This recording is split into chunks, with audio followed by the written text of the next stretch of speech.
Après avoir perdu mon emploi, ma sœur a payé 500 € supplémentaires à mon propriétaire pour me faire expulser plus tôt. Je l'ai appelée.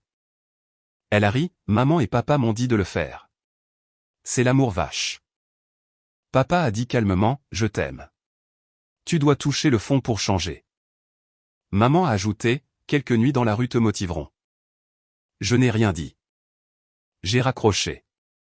Puis j'ai passé un appel. Je m'appelle Amélie et j'ai 28 ans.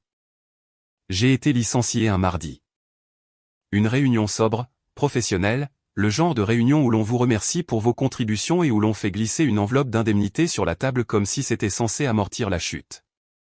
Je suis rentré chez moi et j'ai d'abord fait les choses responsables. J'ai vérifié mon application bancaire, mis à jour mon curriculum vie, et je me suis dit que j'allais retomber sur mes pieds. 2 jours plus tard, mon propriétaire m'a contacté en disant qu'il devait me parler. Je pensais que c'était à propos de l'appartement, peut-être des réparations qu'il avait reportées. Au lieu de ça, il m'a dit que quelqu'un l'avait contacté directement et lui avait offert 500 € supplémentaires pour mettre fin à mon bail plus tôt. Pas le mois prochain, pas à la fin du terme. Tôt, rapidement, et avec une date limite qui m'a noué l'estomac. Ce n'était pas un inconnu. Ce n'était pas une erreur. C'était ma sœur. Quand je l'ai appelée, elle n'avait l'air ni choquée ni coupable. Elle avait l'air amusée, comme si c'était une histoire qu'elle avait hâte de raconter au dîner. Le message était simple. C'était pour mon propre bien. Et si ça ne me plaisait pas, je n'avais qu'à me débrouiller. Le pire, ce n'était pas l'argent. C'était de réaliser à quelle vitesse ma vie pouvait être réorganisée par des gens qui prétendaient m'aimer, et à quel point ils étaient calmes en le faisant. Le lendemain après-midi, la situation est devenue encore plus sordide, encore plus vite. La paperasse avançait, les délais se resserraient, et j'ai réalisé que j'avais moins de poids que je ne le pensais. Alors, j'ai arrêté de discuter. J'ai arrêté de supplier. Je n'ai rien dit, j'ai raccroché, et j'ai passé un appel. Et presque immédiatement, tout a changé. Avant que je vous dise ce qu'il a dit et ce qui s'est passé après que je suis parti, dites-moi quelle heure il est pour vous en ce moment et d'où regardez-vous? Je suis curieuse de voir jusqu'où cette histoire voyagera. Jeudi après-midi, mon téléphone a de nouveau vibré alors que je fixais mon curriculum vie comme s'il m'avait personnellement trahi. C'était mon propriétaire qui me demandait si j'avais une minute. Je suis sorti sur le petit balcon de mon appartement parce que je ne voulais pas que le voisin du 3e entende ma vie s'effondrer à travers les murs. Sa voix avait ce ton prudent que les gens utilisent quand ils ont déjà décidé de ce qu'ils vont faire. Il m'a dit que quelqu'un l'avait contacté directement et lui avait offert 500 € pour mettre fin à mon bail plus tôt et me faire partir rapidement. Il n'a pas dit qui au début. Quand j'ai demandé, il a admis que c'était ma sœur, puis a enchaîné avec des excuses qui semblaient préparées. Je lui ai demandé s'il avait même le droit de faire ça. Mon bail initial s'était terminé il y a des mois, et il avait été reconduit de mois en mois. Normalement, cela signifiait un préavis et du temps. Il en a convenu, puis a dit qu'il n'essayait pas d'entamer une procédure d'expulsion officielle. Il proposait un accord de résiliation anticipée. Si je le signais, j'aurais 48 heures. Il a dit qu'il renoncerait au prochain loyer et serait juste concernant ma caution, mais il n'a rien promis par écrit lors de cet appel. Je suis resté là, les mains sur la balustrade, essayant de ne pas laisser ma voix trembler. Je venais de perdre mon salaire. Je n'en avais pas de nouveau en vue. Je n'avais pas assez d'argent pour verser un premier mois, un dernier mois et une caution ailleurs dans un délai aussi court. Et maintenant, ma sœur avait payé de l'argent supplémentaire pour accélérer la pire semaine de ma vie d'adulte. Je lui ai demandé pourquoi il envisageait cette proposition. Il n'a pas prétendu que c'était une question de principe. Il a dit que le roulement des locataires était coûteux, mais qu'un logement vacant lui permettrait de réajuster le loyer, et que les 500 € valaient bien le désagrément.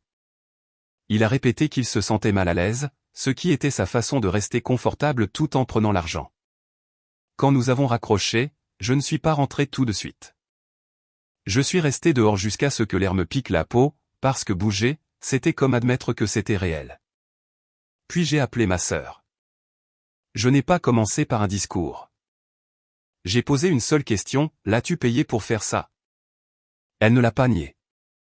Elle n'avait pas l'air coupable non plus.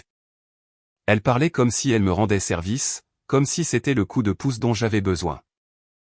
Elle a gardé un ton léger, presque amusé, comme si ma situation de logement était une intrigue qu'elle pouvait contrôler. Le message sous-jacent à son ton était simple. Ça allait arriver, et j'étais censé l'accepter. J'ai mis fin à l'appel avant de dire quelque chose qui serait utilisé contre moi plus tard. Après ça, j'ai appelé mes parents. Je ne leur demandais pas de réparer ma vie. Je ne demandais même pas d'argent. J'ai demandé si je pouvais rester chez eux temporairement, le temps de trouver du travail et un logement, parce que je n'avais pas de plan de secours qui tenait en 2 jours. Ils ont dit non. Pas après y avoir réfléchi. Pas après avoir posé des questions. Juste non. Dit calmement, comme si c'était une limite dont ils étaient fiers. Mon père a présenté ça comme une leçon. Ma mère a présenté ça comme une motivation. Ils ont utilisé le genre de langage qui fait paraître la cruauté responsable. Ils n'arrêtaient pas de dire « amour », tout en refusant un abri de base. Quand j'ai mis fin à cet appel, quelque chose en moi s'est tu. J'ai arrêté d'attendre un retournement de situation soudain. J'ai arrêté d'attendre que quelqu'un se souvienne qu'il tenait à moi. Ce soir-là, j'ai parcouru mon appartement comme si c'était une liste de contrôle. J'ai ouvert les placards. J'ai compté les cartons que je ne possédais pas. J'ai fait 3 piles sur le sol, les essentiels, le remplaçable et l'impossible. J'ai vérifié le coffre de ma voiture et j'ai réalisé que ce n'était pas une solution. C'était juste un contenant. J'ai tenté une dernière option avant minuit.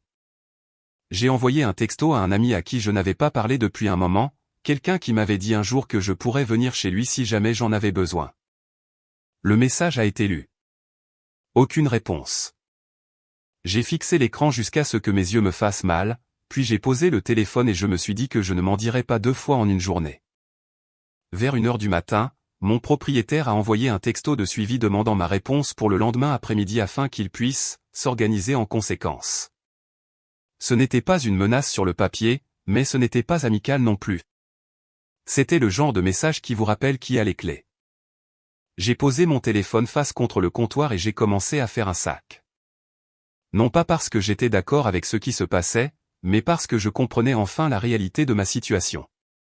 Les gens qui étaient censés me soutenir organisaient mon effondrement, et j'étais la seule qui restait pour décider de la suite. Le lendemain matin, je suis retourné à mon immeuble avec un coffre vide et une boule dans la gorge. Je me suis dit que je resterais pratique, que j'entrerais, que je prendrais ce qui comptait et que je partirais sans faire de scène.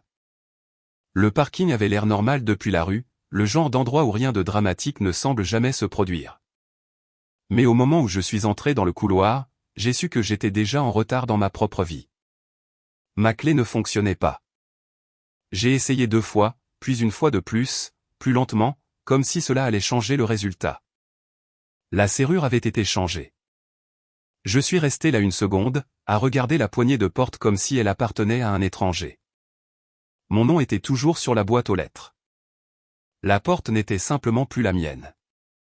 J'ai regardé le long du couloir et j'ai vu les piles avant de les atteindre, des boîtes en carton, des sacs poubelles, un panier à linge que je reconnaissais, un porte-chaussures que j'avais acheté en ligne parce qu'il était bon marché et suffisant. Tout ce que je possédais était empilé le long du mur comme si ça avait été trié par quelqu'un qui se fichait que ça reste propre, sec ou intact. Quelques voisins sont passés sans me regarder dans les yeux. Je ne pouvais pas leur en vouloir. À leur place, j'aurais fait la même chose. Il y a un type particulier d'humiliation à voir sa vie réduite à ce qui peut tenir dans une boîte, surtout quand on n'a pas pu décider du moment. Je me suis accroupi et j'ai commencé à vérifier ce qu'il y avait. Une partie était intacte. Une autre non. Un cadre en verre s'était fissuré. Un sac poubelle s'était déchiré, et un déversement de vêtements et d'articles de toilette s'était étalé sur le sol. Je l'ai ramassé avec des mains tremblantes, non pas parce que c'était précieux, mais parce que laisser quoi que ce soit derrière moi, c'était comme admettre que je ne reviendrais pas. J'ai appelé mon propriétaire et lui ai demandé pourquoi il avait changé les serrures avant même que j'aie vidé les lieux. Il n'a pas discuté avec moi. Il a donné une explication calme sur la responsabilité, sur le fait qu'il ne voulait pas que je fasse des allées et venues pendant qu'il préparait un nouveau locataire. Il a dit que mes affaires étaient accessibles, donc on ne me refusait pas l'accès. Les mots étaient nets. La réalité ne l'était pas. J'ai arrêté de parler avant de paraître désespéré. Le rangement est devenu un triage. J'ai d'abord pris les documents, puis mon ordinateur portable, puis les petites choses qui deviennent des urgences quand on n'a pas de maison, les médicaments, les chargeurs, la seule veste qui vous tient vraiment chaud. J'ai chargé ce que je pouvais porter dans la voiture et j'ai continué à faire des allers-retours, en essayant d'ignorer à quel point je me sentais exposé chaque fois que je parcourais ce couloir.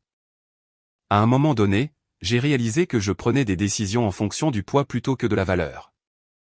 J'ai tenu une boîte de livres pendant une seconde, puis je l'ai reposée parce qu'elle était trop lourde et que je n'avais ni l'espace ni la force. Je me suis dit que je les remplacerais plus tard, même si une partie de moi savait que c'était un mensonge. Les gens se disent de rester calme. Quand le coffre a été presque plein, je me suis assise sur le siège du conducteur et j'ai fixé le volant jusqu'à ce que ma vision se brouille. Je ne pleurais pas de façon dramatique. C'était plutôt comme si mon corps évacuait le stress parce qu'il ne savait pas où le mettre d'autre. J'ai conduit jusqu'à un parking plus grand à quelques kilomètres de là, un endroit où je pensais pouvoir me garer sans attirer l'attention. Et j'ai passé l'après-midi dans la voiture à faire des listes que je n'avais pas les moyens de réaliser, trouver un travail, trouver une chambre, trouver un moyen d'obtenir de l'argent rapidement sans faire quelque chose qui me entrait. La batterie de mon téléphone était faible à cause de tous les appels que j'avais passés, et je n'arrêtais pas de baisser la luminosité de l'écran pour la faire durer. La nuit est tombée tôt, comme elle le fait toujours quand on regarde l'horloge au lieu de vivre sa vie. J'ai verrouillé les portes et j'ai essayé de dormir assise. L'air à l'intérieur de la voiture est devenu vicié. Chaque son à l'extérieur semblait trop proche. La boucle de la ceinture de sécurité me rentrait dans la hanche chaque fois que je bougeais. J'ai regardé les phares balayer le pare-brise et j'ai sursauté à chaque fois, parce que je ne savais pas ce que je dirais si quelqu'un tapait sur la vitre et me demandait ce que je faisais. Le matin, j'avais mal au cou. Ma bouche avait un goût de vieux café, et mes nerfs étaient à vif. Je suis retourné en voiture vers le même quartier par habitude, comme si la routine pouvait me protéger. Je me suis garé dans un autre parking et je me suis dit que j'utiliserais les toilettes quelque part, que je me laverais le visage, que j'aurais l'air à nouveau humaine. J'ai quitté la voiture pendant moins de 10 minutes. Quand je suis revenu, elle avait disparu. Pendant une seconde, je suis resté là, vide, à regarder la bande d'asphalte où elle se trouvait, attendant que mon cerveau rattrape le coup. Puis j'ai vu le panneau affichant les restrictions de remorquage et les permis, les petits caractères que personne ne lit jusqu'à ce qu'ils gâchent leur journée. J'ai vérifié les coins du parking comme si je m'étais peut-être garé dans une autre rangée. Ce n'était pas le cas. J'ai appelé le numéro sur le panneau avec des mains qui ne s'arrêtaient pas de trembler. Une voix a confirmé qu'elle avait été remorquée. Il y avait des frais pour la récupérer, plus un coût de stockage journalier. Le montant qu'il a cité était supérieur à ce que j'avais de disponible, et il l'a dit comme si c'était un fait ordinaire, pas le coup de grâce pour quelqu'un déjà à terre. J'ai demandé ce que j'étais censé faire. Il m'a donné des instructions, pas de la sympathie. Je suis resté sur le trottoir avec mon téléphone collé à l'oreille, écoutant les indications pour me rendre au bureau de la fourrière, et le monde s'est rétréci à la vérité la plus simple, le seul endroit que j'avais réussi à transformer en abri venait de m'être enlevé. Mon coffre n'était pas seulement rempli d'affaires. Il était rempli des choses que je ne pouvais pas remplacer rapidement, et maintenant il était enfermé derrière une grille que je n'avais pas les moyens d'ouvrir. J'ai mis fin à l'appel et j'ai regardé autour de moi, essayant de décider quelle direction importait. Des voitures passaient. Les gens vaquaient à leurs courses du samedi. Personne ne savait que ma vie avait été vidée en moins de 48 heures. J'ai commencé à marcher parce que rester immobile était pire. Et parce que je n'avais plus rien d'autre qui pouvait bouger. Quelques kilomètres plus tard, mes pieds m'ont porté dans le seul endroit qui ne posait pas de questions tant que vous aviez l'air d'y avoir votre place. C'était une grande surface où j'étais allé une centaine de fois. Près de l'entrée principale, à côté de la boulangerie, il y avait un petit comptoir à café avec quelques tables. Ce n'était pas confortable, mais il y avait le Wi-Fi, des prises et des toilettes. C'était suffisant. J'ai acheté la chose la moins chère du menu, un petit café filtre, et je me suis assise à un endroit où je pouvais garder le dos au mur. Mon téléphone était à peine vivant.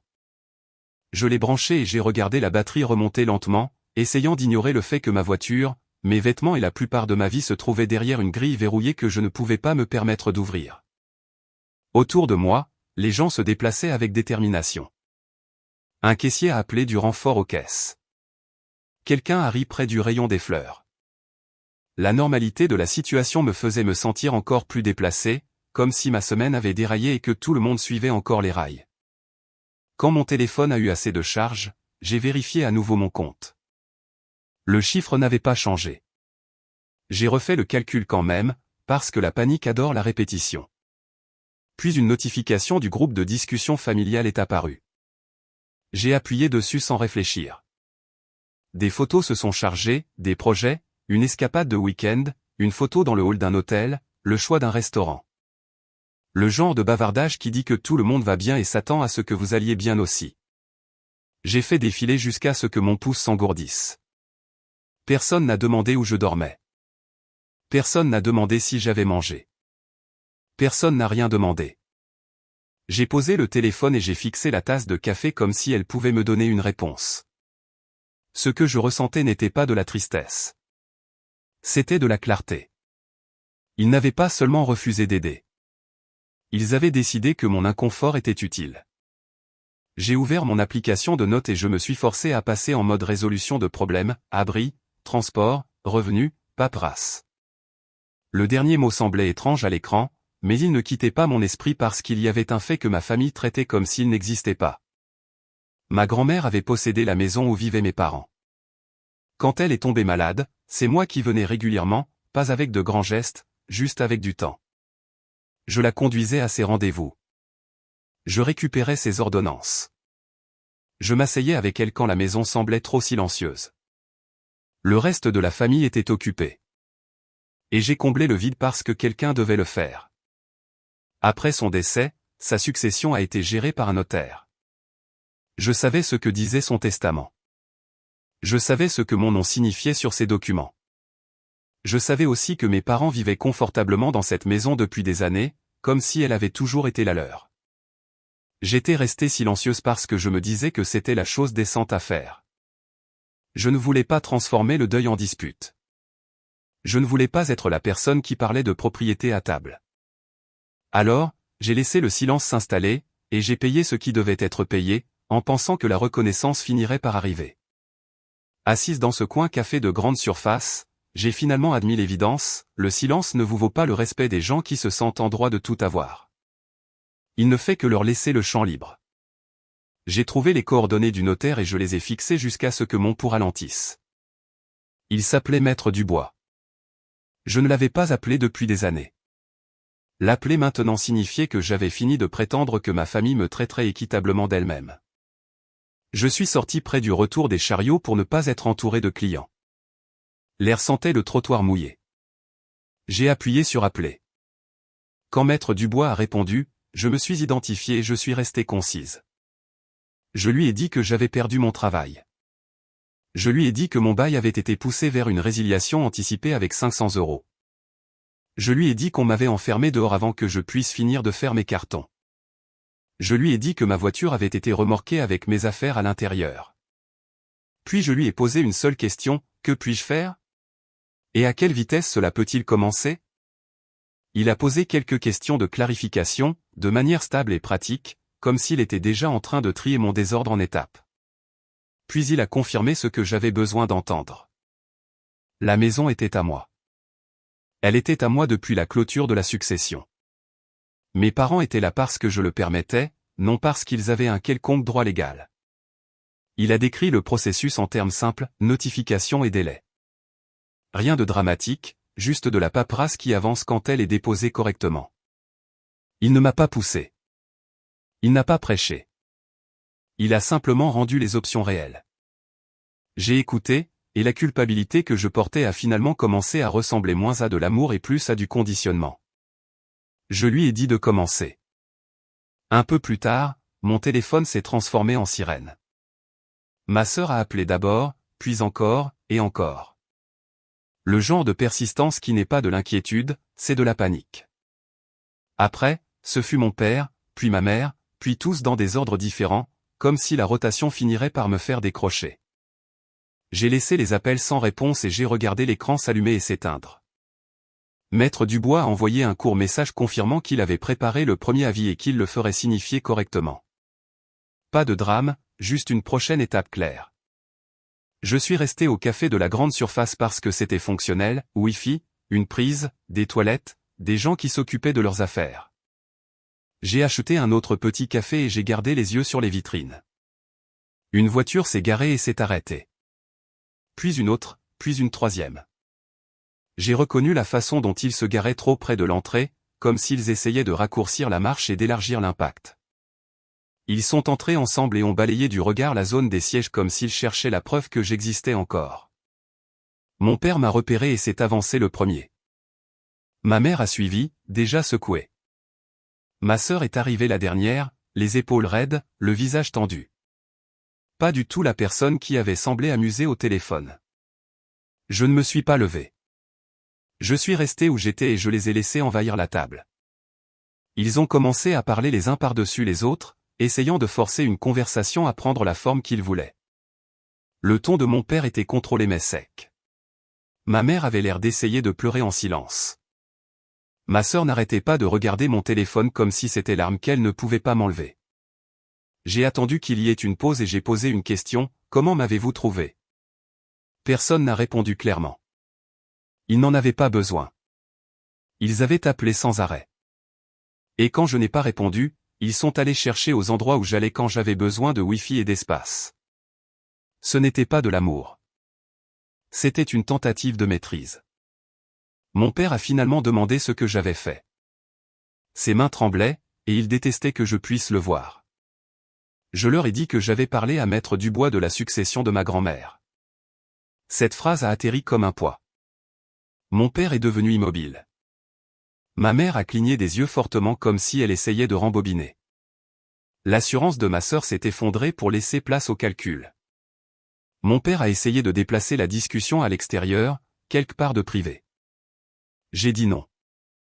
Il a demandé ce que je voulais, comme si nous négocions des termes au lieu de nous occuper de ce qu'ils avaient commencé. J'ai gardé les choses simples. Je voulais récupérer mes affaires. Pas quand ça les arrangerait, mais assez tôt pour que mes essentiels ne soient pas abîmés ou jetés. Je voulais que la situation de ma voiture soit réglée d'une manière qui ne nécessitait pas d'argent que je n'avais pas, ce qui signifiait que quelqu'un dans cette famille devait réparer le gâchis qu'il avait aidé à créer. Et je voulais qu'il se prépare à quitter la maison où il vivait parce qu'elle était à moi. Ma mère a agrippé le bord de la chaise. La mâchoire de mon père s'est crispée. Ma sœur avait l'air offensée, comme si la propriété était un problème d'attitude. Ils ont chacun essayé un angle différent, l'amour vache, une erreur, aider. Des mots différents, même intention, me faire reculer. Me faire signer quelque chose. Me faire accepter qu'ils pouvaient réorganiser ma vie et appeler ça des conseils. Je n'ai pas discuté. Je leur ai dit le seul fait qui comptait, ma sœur a payé 500 € pour accélérer mon expulsion, et eux deux l'ont soutenu. Un employé du magasin est passé et a jeté un coup d'œil à notre table. Mon père a baissé la voix et est passé en mode négociation, demandant si je pouvais mettre en pause ce qui était en cours, promettant son soutien si seulement j'arrêtais. Je lui ai dit que je n'étais pas intéressé par des promesses qui n'apparaissaient qu'une fois que j'avais un moyen de pression. Ma mère a commencé à parler de la famille. Je l'ai laissé finir, puis je lui ai demandé ce qu'elle pensait qu'il arriverait quand on met sa fille à la porte juste après qu'elle a perdu son travail. Elle n'a pas pu répondre. Ma sœur a finalement posé la question qu'elle évitait, est-ce que la maison m'appartient vraiment? J'ai dit oui. Son visage a blêmi. Mon père a fixé le dessus de la table. Ma mère nous a regardés l'un après l'autre avec un nouveau genre de choc. Je me suis levé, j'ai pris mon sac et je leur ai dit qu'ils devaient commencer à faire des plans qui n'impliquaient pas que j'absorbe les dégâts. Puis je me suis éloigné vers les allées, les laissant à la table avec rien à contrôler d'autre que leur propre panique. La semaine suivante, ma famille ne s'est pas calmée. Elle a intensifié la situation. Mon père a cessé d'appeler comme un parent et a commencé à appeler comme quelqu'un qui essaie de gérer un problème. Ma mère a laissé de longs messages vocaux qui semblaient doux jusqu'à ce que vous saisissiez le message sous-jacent, si je coopérais, les choses pourraient redevenir normales. Ma sœur oscillait entre la colère et une fausse chaleur, comme si le bon ton allait me déverrouiller. Maître Dubois m'a maintenu sur la bonne voie. Il m'a dit quel papier serait livré, quel délai comptait et quoi ne pas dire sur des lignes enregistrées. Une fois la vie enclenchée, la panique de mon père s'est accrue. Il a demandé à me rencontrer en privé. J'ai refusé. J'ai accepté un lieu public avec des caméras et des gens autour. Il est arrivé en parlant vite, essayant de présenter ce qu'ils avaient fait comme de la discipline, pas de la cruauté. Il a appelé ça « l'amour vache ». Il a utilisé le mot « amour » comme un bouclier. Je n'ai pas débattu de la philosophie. Je lui ai dit la vérité pratique. On m'avait mise à la porte avec un délai que je ne pouvais pas respecter. Mes affaires étaient éparpillées et ma voiture était enfermée derrière une grille de fourrière que je ne pouvais pas me permettre de payer. Il a essayé de pivoter vers la négociation, que faudrait-il pour que j'arrête ? Je lui ai dit que je voulais que ma propriété soit traitée comme une propriété et que je voulais que mon nom soit dégagé de sa dette. Des années auparavant, lorsqu'il a développé son activité de conseil, il m'avait demandé de me porter caution pour un prêt professionnel. J'étais à peine sorti de l'adolescence. Il a appelé ça une « formalité ». J'ai signé parce que je lui faisais confiance et parce que lui refuser quelque chose dans cette maison avait toujours des conséquences. Maître Dubois m'avait expliqué ce que signifiaient les papiers de la banque. Le prêt avait encore un solde avoisinant les 40 000 €. Si ça tournait mal, mon crédit en pâtirait avec le sien. J'ai dit à mon père que je voulais en être retiré, soit par refinancement, soit par remboursement, et que je n'acceptais pas une autre promesse vague. Il a dit que ça ne pouvait pas se faire rapidement. Il a dit que les banques ne bougeaient pas si vite. Il a dit que je ne comprenais pas les affaires. Je lui ai dit que je comprenais assez pour savoir qu'il m'avait utilisé. L'appel suivant est venu de quelqu'un d'extérieur à la famille. Un homme s'est présenté comme étant Étienne Chevalier, l'associé de mon père. Il a demandé à me rencontrer pour discuter des options. J'ai choisi un petit café près d'un centre commercial animé. Étienne n'a pas perdu de temps. Il a dit que ma demande créerait une crise pour l'entreprise. Il a parlé de contrats, de salaire et de personnes dépendant de la stabilité, puis a essayé de me faire sentir que c'était ma responsabilité. J'ai demandé s'il savait que ma sœur avait payé de l'argent pour me faire expulser de mon appartement en 2 jours. Il a dit que oui, puis a écarté cela comme un conflit familial, distinct de la réalité commerciale. Mon nom sur ce prêt avait été une réalité commerciale quand mon père en avait eu besoin. Maintenant, il voulait que ce soit traité comme une faveur. J'ai dit à Étienne que ma caution n'était pas une faveur. C'était un risque, et j'en avais assez de le porter. Il a demandé s'il y avait un chiffre qui me ferait reculer. Je lui ai dit que le chiffre était ce qu'il fallait pour retirer mon nom proprement. Et que jusqu'à ce que cela se produise, le processus continuerait d'avancer.